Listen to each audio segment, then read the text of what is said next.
last video lecture I had completed chapter number 2, that is presentation of data.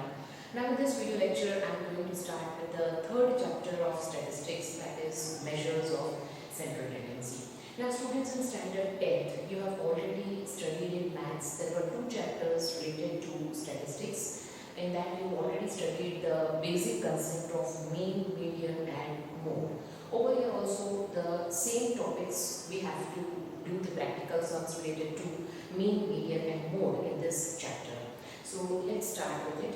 First of all, what is the meaning of measures of central tendency? Here you can see I have written the concept of it, that is the central value around which the values of variable are concentrated is called measures of central tendency. It means any of the data or any of the value of particular observation, the central value around which measure all the values of the observation are concentrated or are gathered at one particular place or at one particular value, then that central value is called the measures of central tendency. Let us understand with one of the example from your textbook, that is on page number 68. I am reading the third paragraph. Suppose a company wants to compare the sales of 2 products produced by it. It means there are 2 different products a company is manufacturing and it wants to compare the sales of these 2 products that are produced by that company. The sales vary from day to day, but natural, the sales which is on the first day, same amount of sales will not take place on the next day. It will vary from day to day. The company has data about sales of last 50 days. Now the company is having the data about the sales of these 2 products of the last 50 days. Okay. The pattern displayed by the sales of 2 products can be compared from the frequency distributions obtained from these data. We can compare or we can find we can do the comparison of the sales of these 2 products on the basis of the frequency distribution obtained of these 2 data. But the exact measures we cannot get it with the help of the frequency distribution. For that we have to get the measures of central tendency in order to come to further conclusions and interpretations. Okay, so for that we have to we have to understand or we have to find the measures of central tendency in order to get the exact measures around which the central value of all the observations or all the values of observations have been concentrated. That we have to find out in order to do further interpretations and come to correct conclusions. Okay. So for that we have to find the central tendency. Now in case of measures of central tendency, there are basically 3 different types of measures, as you are very well known, that is mean, median and mode. But before starting with the first topic, that is mean, let me explain you the characteristics of good measures of central tendency. That is already given to you in your textbook. That same thing I have written on the board. Let us verify the first point. It should be well defined and rigid. It means which type of central tendency you are choosing. The characteristics of a good central tendency or of a good measures of central tendency is that it should be well defined and rigid. It means for particular value or particular observation or particular variable, particular well defined measure should be utilized. Okay, it should be rigid. It should not be flexible enough. Okay. Next one, second, that is it should be easy to understand and calculate. Whatever the measure of central tendency you are utilizing, that should be easily understandable and very easy to understand and to calculate. Okay. Next one, third one, it should be based on all observations of data. It means if the sales of the company or the sales of the products of the company that has been given to you, then all the observation of last 10 days or 20 days, whatever observations you are having, all the observations of the data should be covered in your calculation. Okay. Next one, fourth one, it should be suitable for further algebraic operations. It means whatever the answer you get as per the central tendency, that answer should be capable enough to do further algebraic operations. It means further calculations can be done from that type of central tendency. Okay.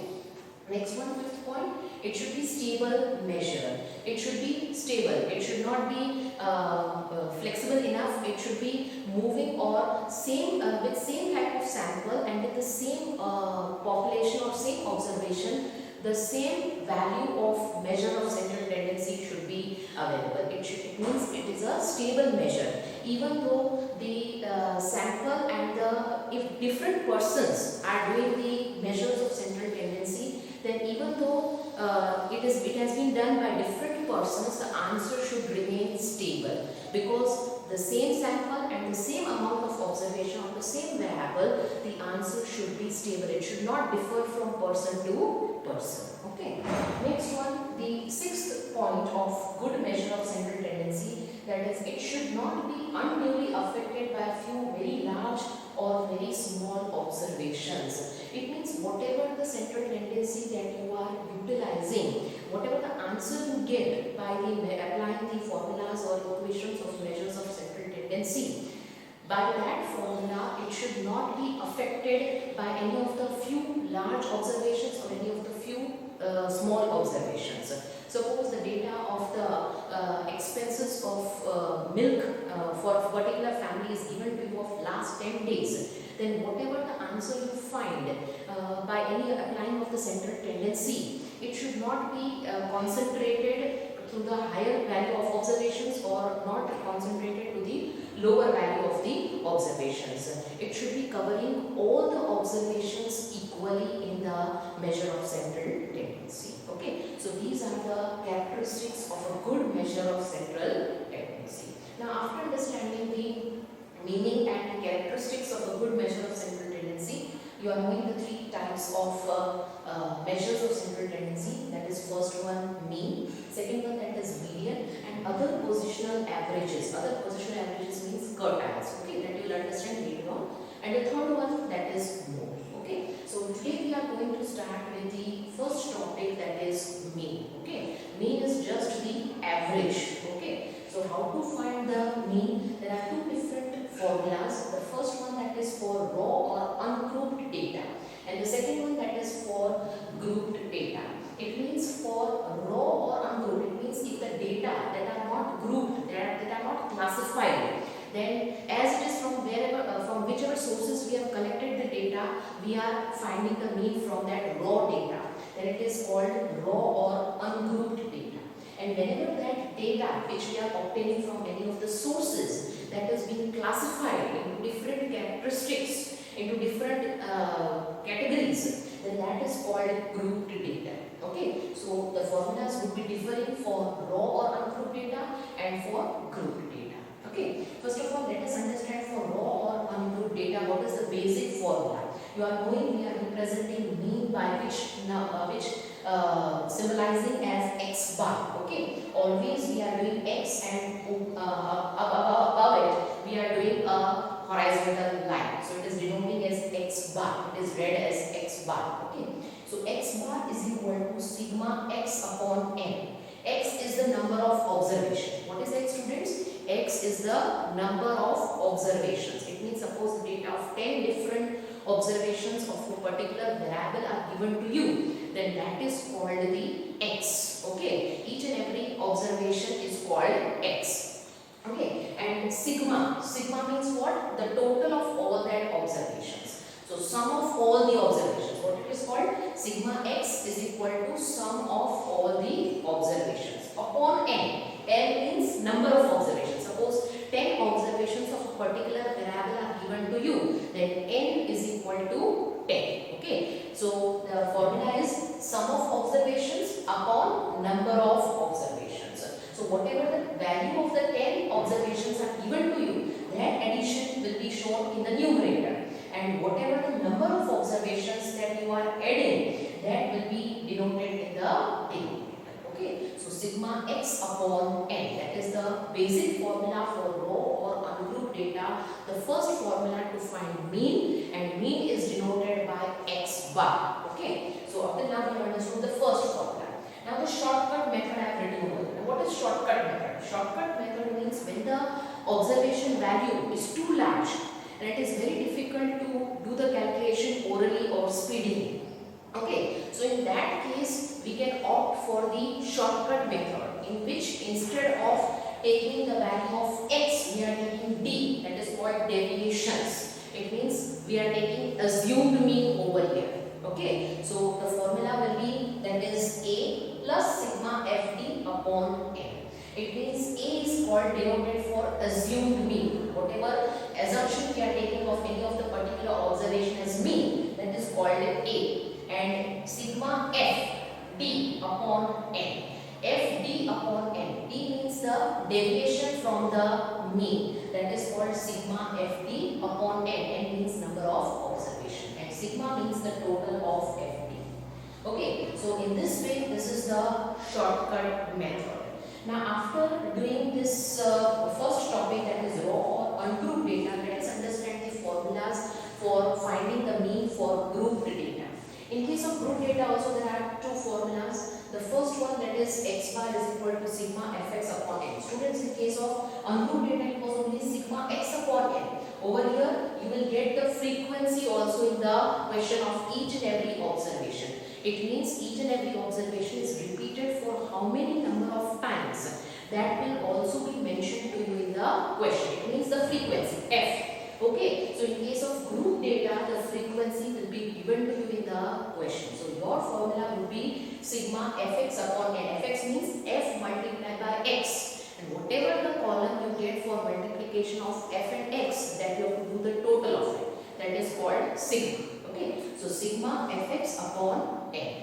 And in case of shortcut method, the same way, if the number of observations or if the value of the observation is too large, then to simplify that process of calculation, we are applying this shortcut method. That is x bar is equal to a plus sigma fd upon n. In case of x, it would be d over here, and a is for assumed mean. Okay, so a plus sigma fd upon n multiplied by c. Now what is c over here? C is a common factor. It means whatever the answer you get after subtracting from the assumed mean, if that can be divided by any of the common factor, suppose all the values you are having that are divisible by 2. Okay, so you will take the common factor c as 2. Okay, so you will divide all the answers of sigma fd by 2. Okay, so you will be doing that value, that c common factor you are taking as 2. So you have to multiply with c, that is 2 over here in the formula. Okay, that you will easily understand when we will do practical sums related to each of these methods or each of these formulas. At present, I am just revising what we have done till now. The first thing, what is the meaning of central tendency? Then the next point that we have covered, that is characteristics of good measures of central tendency.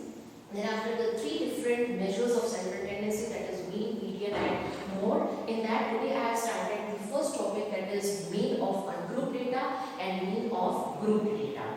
Mean of ungrouped data, in that there were two basic formulas. The first, that is the basic formula, and the second one, that is the shortcut method, when the value of the observation is very large. And to simplify that calculation, the next formula of assumed mean is applied over here, that is a plus sigma fd upon n.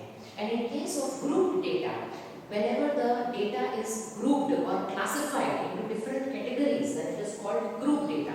There are two basic formulas. The first one, that is sigma fx upon n. Over here frequency would be given to you. So sigma fx upon n. And the second formula, that is the shortcut method, that is of assumed mean. So a plus sigma fd upon n into c. And c is representing common factor by which we are dividing each and every value. Okay, so a plus sigma fd upon n into c. So these are the basic formulas for mean of ungrouped data and group data. Okay, now let us understand these all formulas with the help of the questions of exercise 3.1. Okay, that is on page number 78 of your textbook. Okay, let's start with the first question. The weekly growth in centimeter in saplings grown in a nursery are. It means the weekly growth of the different saplings that are grown in nursery. The data has been given to you of the growth, weekly growth of that saplings. Okay, that is on the first day of that is 1.0, 3.2, 1.4 and so on. Such 10 data of the growth of the saplings that has been given to you. Okay, so here you can see I have found out x bar mean growth.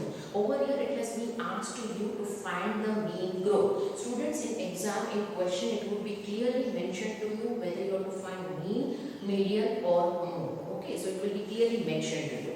Now over here it is mentioned find the mean growth. Now how to decide that it is ungroup data or group data? Here you can see only 10 different data of the weekly growth of saplings that is given to you. So it is raw data, it is not classified into different categories. So the basic formula of ungroup data, that is sigma x upon n, that will apply over here. Okay, so x bar is equal to sigma x upon n. X means number of observation. Okay, so what are the number of observations?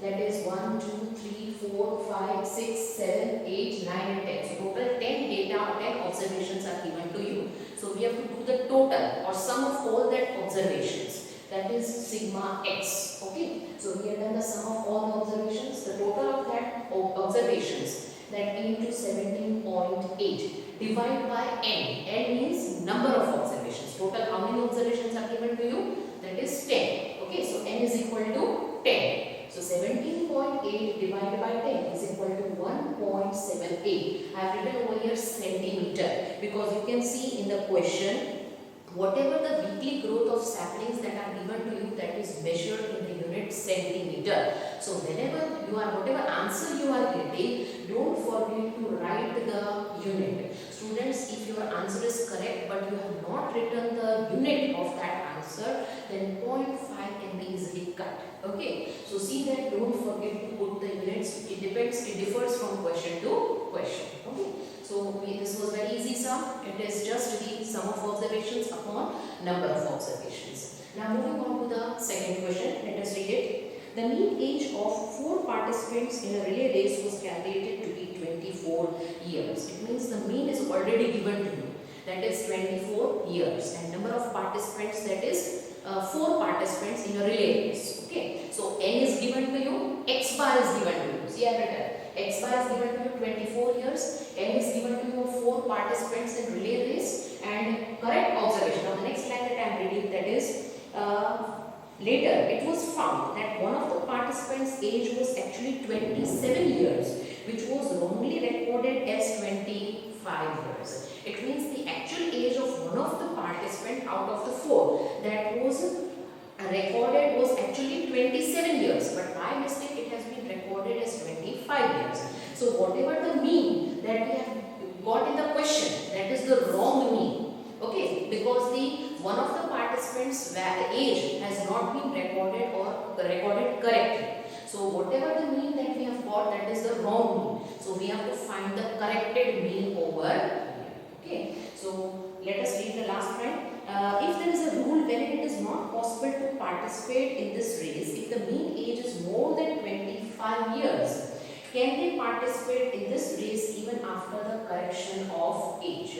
It means there is a rule in the relay race that where it is not possible to participate in this race if the mean age is more than 25 years. There is a rule that if the mean age, whatever answer you get, that is more than 25 years, then you cannot participate in the relay race. So they have been asking the question that after finding the corrected mean, will they be able to participate in the relay race? That is a question. Okay, so we have to find the corrected mean in this question. First of all, the wrong mean that is given to you 24 years, and the number of observation or number of participants, that is 4 participants. Okay, correct observation, that is 27 years, and wrong observation, that is 25 years. So first of all, we have to find the sum of the observation. Okay, so for that we have to find sigma x. How we can find sigma x? That is x bar is equal to sigma x upon n. Same formula as we have applied in the first question. Same formula I am applying over here, that is x bar is equal to sigma x upon n. Okay, now x bar value, that is 24, is equal to sigma x upon n, that is 4. So easily we can find the value of sigma x, that is 24 into 4. So it would come to 96. So the sum of the observation or sum of the age of all the 4 participants, that came to 96. Okay, now from that 96, whatever is the correct observation, that will add, and whatever is the wrong observation, that will subtract. Okay, in order to find the correct sigma x. Okay, so wrong sigma x, that is 96. plus correct observation. What is the correct observation? That is 27. So plus 27. Whatever is correct, that we have to add, and whatever is wrong, that we have to subtract. Okay. So plus 27 minus wrong observation, that is 25. So 96 plus 27 minus 25 is equal to 98. So now we have got the corrected value of sigma x.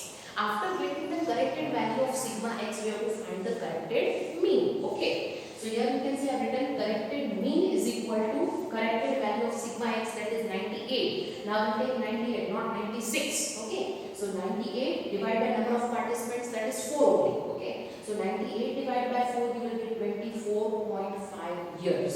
So they are eligible as per the rules to participate in the relay race, because the condition of the rule is less than, the mean average should be less than 25 years. Here it has been mentioned, again repeating, if there is a rule wherein it is not possible to participate in this race if the mean age is more than 25 years. Here you can see the mean age that we have got, that is 24.5 years. It is not more than 25. It is nearby to 25. So they are eligible to participate in the relay race. So one sentence in conclusion that you have to write, that the mean age or the corrected mean age, that is 24.5 years. So as per the rule, that is not more than 25 years. That's why they are eligible to participate in the relay race. That conclusion, blind students, don't forget to write. Okay. So this is the way how to find the corrected mean. After completion of the second question, let us move on with the third question. That is, the following table gives the diameter in millimeter of different screws selected from a large consignment. The diameters of different screws in a particular factory, that data has been given to you. Okay. Now diameter is given to you and number of screws for each of the diameters that has been given to you. Okay. Find the mean diameter. You have to find the mean diameter. Now over here two different data are being given to you. From that you can easily identify that this is the example of grouped data, because the data has been classified into different diameters and the number of screws in a particular diameter that is being given to you. Okay, so classification has been done over here into different categories. That's why it is an example of grouped data. Okay, so here you can see I have done the calculation of the third sum. That is first one, that is I have taken as x, that is diameter whatever is given to you, that I have considered as the observation, that is x. Okay, so x value I have placed in the first column. Then after the second one that I have taken as f, that is frequency. It means for each diameter how many number of screws are having that particular diameter. That is given to you in the second column, that is number of screws, that I have taken as f, that is frequency. Okay. Then afterwards, next third column that I found out, that is fx, that is multiplication of f and x. Okay, so x and second one, that is f. So easily you can identify that this is an example of group data. In the previous sum, first sum, the data that was given to you in a raw form, it was not classified into different categories or into different groups. Okay, over here you can see the diameter of the screws. Diameter that has been classified into different number of screws. Okay, the diameter of the screw that has been classified as to divide that is the number of screws are having the 30 diameter. 10 screws are having the 35 diameter. So easily all the number of screws that are divided into different diameters. So this is an example of group data. Now how to do the calculation for group data? Students already have explained the formula for finding the mean of group data, that is x bar is equal to sigma fx upon n. Over here f, that is frequency, would be given to you. Okay, so same thing will apply over here. First of all we have to multiply f and x. Okay, so first thing 30 into 4, 120. Then afterwards 35 tens are 350, 40 into 15, 600, 45 into 8, that is 360. 50 into 5, that is 250, and last 55 into 3, that is 165. So the total of fx, that is sigma fx. Okay, so sigma fx, that you will get the answer, that is total of all these values, you will get 1845. And the total of f, that is n. Okay, total of f, that would be n. In case of ungrouped data, we are taking the total of x. But in case of group data, we will take the total of f. Okay, so the total of f, that is coming to sigma fx, that would be 1845.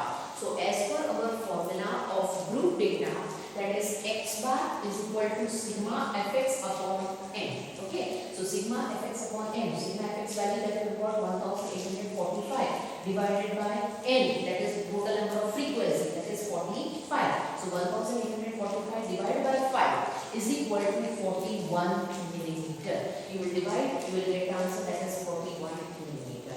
So students, in this way you have to do the calculations and you have to identify from the data that has been given to you whether it is group data or ungrouped data. You can easily identify if in a tabular form with frequency, if it is given to you, then it is an example of group data.